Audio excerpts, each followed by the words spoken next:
السلام علیکم ورحمۃ اللہ وبرکاتہ۔ دوستو رجی ساتھیو، کبھی سوچا ہے کہ جو دعوت دین، محبت اور اتحاد کا پیغام لے کر نکلی تھی، آج اس کے اندر اختلاف کیوں پنپنے لگے؟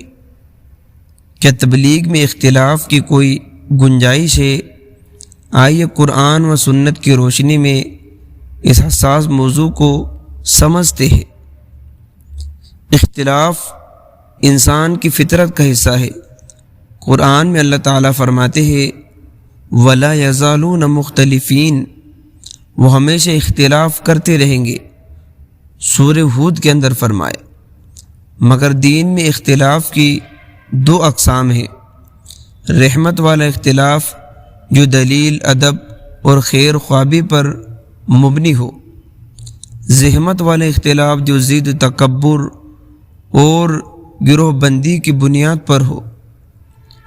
نبی کریم صلی اللہ علیہ وسلم کے دور میں بھی صحابہ کرام کے درمیان اتحادی اختلافات ہوتے تھے، لیکن ان اختلافات نے کبھی دلوں کو نہیں توڑا، جماعت کو نہیں بانٹا۔ آج ہمارا مسئلہ یہ نہیں کہ اختلاف ہے، مسئلہ یہ ہے کہ ہم اختلاف کو جھگڑا بنا لیتے ہیں، دوسرے کی نیت پر شک کرتے ہیں اور اپنا فہم دین کو حرف آخر سمجھ بیٹھتے ہیں۔ قرآن کہتا ہے وَاعْتَصِمُوا بِحَبْلِ اللَّهِ جَمِيعًا وَلَا تَفَرَّقُوا، اللہ کی رسی کو سب مل کر مضبوطی سے تھام لو اور تفرقہ نہ ڈالو۔ سورہ آل عمران۔ تبلیغ ایک مقدس فریضہ ہے۔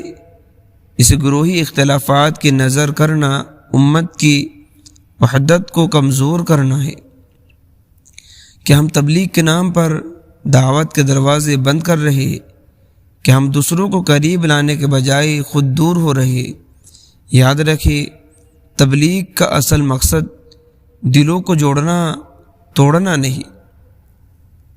آئیے ہم اپنے دلوں کو کھولے، اختلاف کو برداشت کرنا سیکھیں اور تبلیغ کو اس کے اصل روح کے ساتھ زندہ کرے، محبت، خلوص اور وحدت کے ساتھ، کیونکہ اختلاف ہو سکتا ہے لیکن دلوں کا بچھڑنا نہیں ہونا چاہیے۔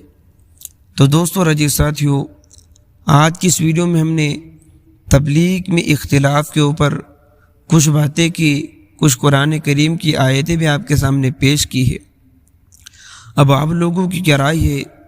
کیا تبلیغ میں اختلاف ختم ہونا چاہیے یا ایسے ہی چلنا چاہیے؟ ہمیں کمنٹ کر کے ضرور بتائیے۔ ملتے ہیں نیکسٹ ویڈیو میں۔ السلام علیکم۔